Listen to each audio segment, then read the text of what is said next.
I'm Terry Shepard. Being a confident podcast guest is a skill that can be learned. And that's why I wrote How to Become a Dynamic Podcast Guest and Sell Stuff.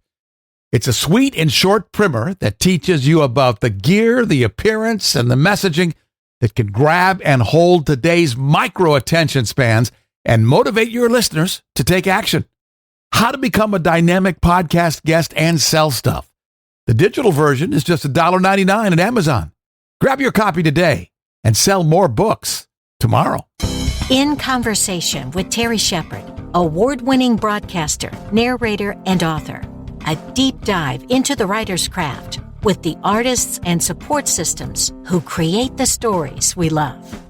In celebration of the launch of the paperback version of Jennifer K. Morita's Ghosts of Waikīkī, let's turn back the hands of time to February of 2024, when Jennifer and I met up in Sacramento to discuss what was then her forthcoming debut.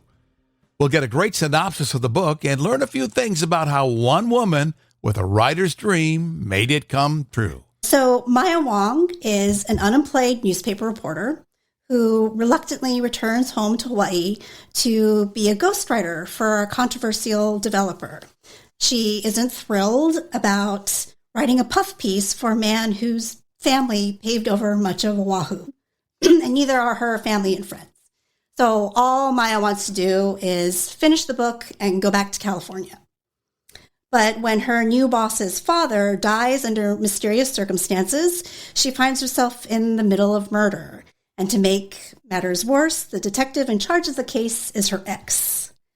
There are a ton of suspects: the disappearing activist, the father and son who are feuding over the family company.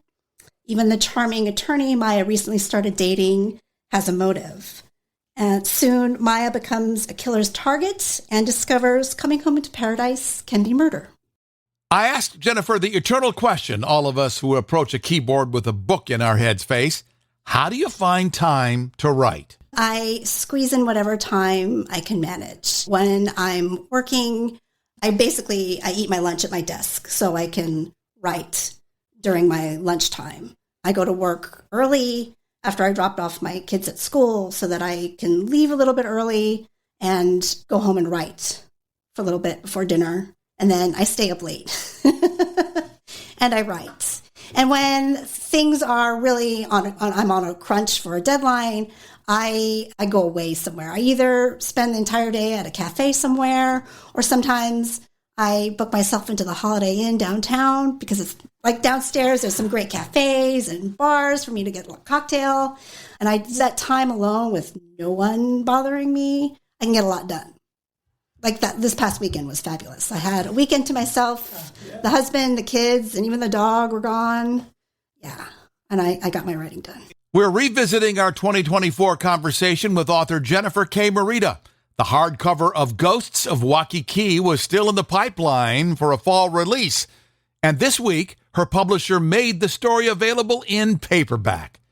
Writer's block is something that sooner or later we all face. For Jennifer, those moments where knots in the plot try to block you often lead to the kitchen. I don't get stuck, knock on wood, for a long amount of time. Sometimes something is bothering me and niggling at me, and if I'm at home, I'll just get up and usually think I have to cook dinner anyway. So I'll cook dinner, and a lot of times, for some reason, cooking is something that really helps me think of ideas as I'm chopping and kneading the dough or whatever. That really helps me. Taking a walk really helps me when I'm at work and I'm stuck on something, because I write for work too. So when I'm stuck writing at work, I'll just stop and I'll go walk around campus for a little bit. And usually whatever is bothering me or doesn't work out, I can come back, sit down and figure it out. And then I love my Zumba and my hot hula classes. And I feel like you can't really think about writing while you're dancing, but somehow when you're done, the thing that might have been bothering you works itself out and you get a new idea. I think it's mental health. It's also a creative thing too. And so I think that this kind of fuels the writing process somehow. I don't quite understand how or why, but it works for me. One painful reality of the writing process is we are never fully satisfied with the finished product. Jennifer describes some of the steps she took to get Ghosts of Waikīkī to the finish line. One thing that I always like to do after the beta readers have read it and I'm ready to send it to my agent or to my editor, I love the read aloud function on Word. That helps me a lot. It helps me smooth out those sentences that are a little more awkward, or it helps me find the word echoes. It helps me realize, oh, I already said that sentence 2 chapters ago. And then I feel like once I get through that process, I feel okay, it's good. Not to say it doesn't get changed again, or because I did that with Lori, and then we sent it to, then I went through the editing process with Sarah, and then it changed, the beginning part changed quite a bit again. So I think the beginning 2 or 3 chapters have been changed, I don't know, a gazillion times. But each time it has gotten better. When do you know it's done? I don't think I'll ever think it's really done. I will probably, once it's published, I will probably never read it again because I will find things that should have been changed. I should have done that differently. I think that's partly why the revision process took me so long, because I kept tinkering with things. I couldn't let it go. Why do you write? I think it's just something in me that I have to do. I don't think I'm happy if I'm not writing. I didn't realize that for a really long time because I'd gotten laid off from my newspaper writing job.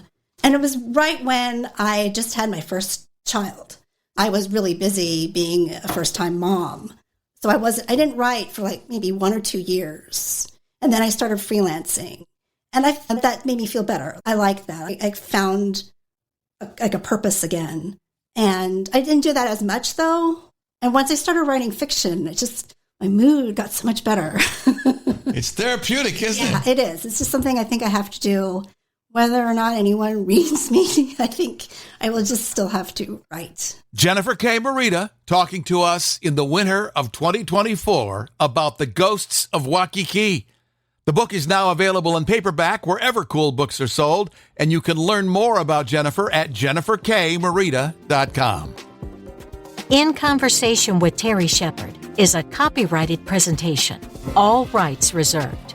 I'm Lisa Davis. Join Terry Shepard next time in Conversation.